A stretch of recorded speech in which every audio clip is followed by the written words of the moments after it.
नमस्कार, मी Gautam Kamble. GK news मराठीमध्ये आपलं सर्वांचं स्वागत. आता बातमी आहे वन विभागाची, पाहूया सविस्तर.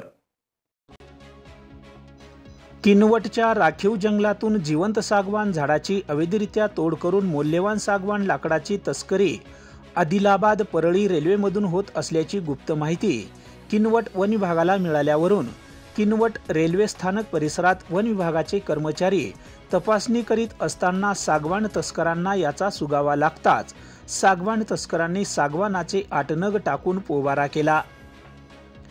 आदिलाबाद परळी पॅसेंजर गाडीने सागवान लाकडाची वाहतूक होत असल्याची गुप्त सूचना वन विभागाला प्राप्त झाली होती.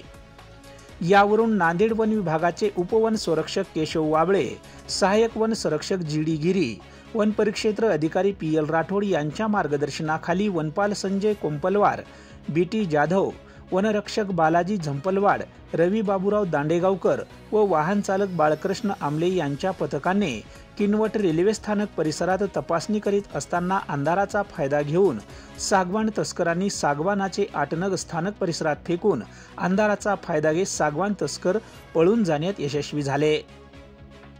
वन कर्मचाऱ्यांनी कारवाई करत घटनास्थळावरून मौल्यवान किमतीचे सागवानाचे 8 नग जप्त करून अज्ञात सागवान तस्कराविरुद्ध वन विभागाने वन कायद्यान्वये गुन्हा दाखल केला आहे, अशी माहिती किनवटचे वन परिक्षेत्र अधिकारी पी.एल. राठोड यांनी ही माहिती दिली आहे. Bureau report, GK news, Kinwat, Nanded.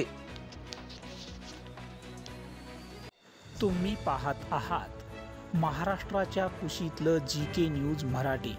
सात जनतेची, भूमी महाराष्ट्राची.